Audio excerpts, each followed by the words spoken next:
There were some people Hello, everybody. who watched you while you were in the hardest season of your life. Y'all, it is raining out here like And secretly, they were hoping you weren't going to make no it. jokes. It is raining so heavy. And you were praying the wrong prayer. I love the rain. There's something You within wanted God the rain. to kill your enemies. My God. God said, "No, I can't kill your enemies. I'm keeping them alive. I hope you had a great alive." time at church. I hope Why? you went in He and said, worshiping "I God prepare and a thanking Him for table." another week of us getting ready to enter into that week again, back and forth. Still, yes, In and still the the Holy presence Spirit is still with us, still leading of us, still your guiding us, still enemies. protecting us. Watch this new birth. He never said your enemies were going to eat. What to say about Him today? He said, "I prepared the table so your enemy can watch you." Preach, drink, or word, nothing. God is getting ready to do something. Always see me on TikTok, Instagram, YouTube, and you probably always wonder, who's this young girl that God has called, or this woman that God has called that is so on fire? Y'all, I'm on fire. Yes, I am. And the reason why the fire of God is so tangible in my life, I'm just going to tell you guys a little bit about me today. We're going to have a one-on-one talk, a heart-to-heart talk. I don't know if a lot of people do that sometimes. I like to do that with my listeners. And then if you have a Q&A, you can just email me, or you can either just DM me, and that'll be great. But my life growing up was very difficult, y'all. It was not an easy life. It was extremely difficult. And this what I'm saying today just came out of the blue. I'm just speaking. And I'm just speaking as to whatever the Lord placed in my mouth. But this is for somebody. And I just want you to know that your horrible days are not permanent. No condition is permanent. No, not at all. I want you to say it along with me. No condition is permanent. My life growing up was not an easy one for me. It was very, very, very, very hard in West Africa, Liberia. And I thank God that from the youth, from my infant stage, I was with my grandmother. Thank God. But when I was removed from my grandmother to my mother at the age of 7, that did something to me, because my grandmother was really the love of my life. She was the one that taught me about Jesus. She was the one that took me to church. She was the one that built a lot of love in me. And I said to myself, who is this woman that they carry me to? I'm only 7 years old. And yes, 7 years old was not easy. My God. Read my book. I don't want to go through it again, because it's just too much of entering into the past, which is gone now. But it was a hard one. And I want to encourage someone. When you find yourself going through difficult times, and you will go through difficult times, you will go through obstacles, you will go through hard times, but I want you to tell yourself, look at Sister Life today. The hard time broke me. The hard time felt like fire. It was actually burning.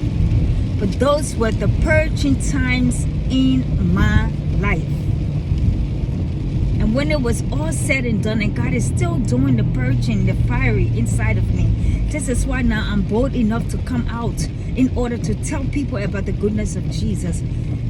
All the hell that I've been through, in a coma, in the hospital, back and forth, beatings from Africa, all kinds of stuff.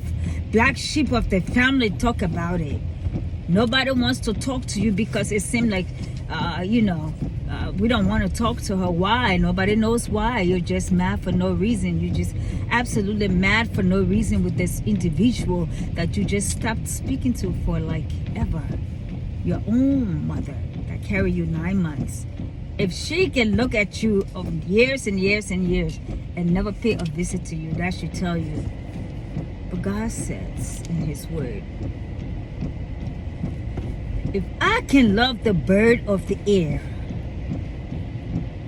I feed them, I give them food to eat, I shelter them, meaning I help them build a house in the tree for them to sleep if I can do that for the bird of the air, what about my children? I want to encourage someone today. You may feel down and out. You may feel like your life is not going anywhere.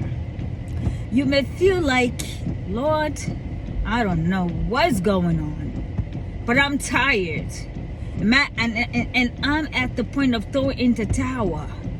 That's the point where Jesus was when he was called to the cross, when he went into the Garden of Gethsemane and he began to pray. The Bible says he prayed sweats of blood. That's how it feels sometimes. I know, trust me. It feels like you just doing everything, but try not to do anything in your power. The Bible says it's not by work. It's not by power. It's by his spirit. When you allow the Holy Spirit to come and do the work for you and become your everything, your best friend, your everything, something happens in that individual life. Don't be discouraged, y'all.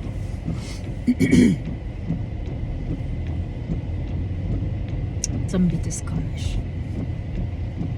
That's why you was handpicked by God. You was handpicked by God. You are in the palm of his hands. Don't be discouraged. Don't give up now. Your breakthrough is too close to you. Ask me about anything in life. I know it. Because I've been there. And if God can deliver me, if God can set me free, if God can set me to a place right now where I fear nothing but the love of God, the reference of Jesus Christ, that's where I am in my life. I have no friends. I have nobody. Just one or two pieces of friends, that Lord, covenant friends that the Lord placed in my life. But my heart is into empowering the people of God. My heart is into the people of God to be empowered, to have strength in the Lord, to depend on God for everything, to know that God is your I am that I am, to know that he will never leave you nor forsake you. Yes. And when God gets you to that place, humility must be your first. You must learn to humble yourself. Do not think because God took you from the ashes and brought you up on the top of the mountain, so now you can treat people any kind of way or speak any kind of way because now he's giving you a church. No, no, no. God do these things because he sees the content of your heart. Now, this is what happened to Saul, because Saul got big-headed. He was anointed and called by God to be the king of Israel. And he was. But what happened? He got big-headed. He allowed his power to take over him. And when power is in you from yourself, it brings about other things that are in you, like jealousy and envy. And then he began to put his eyes on David.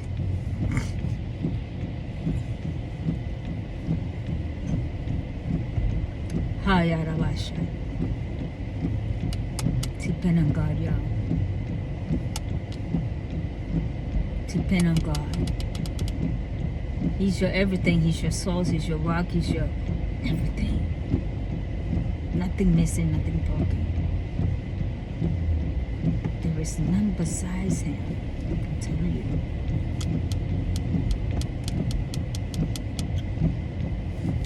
There is none besides him.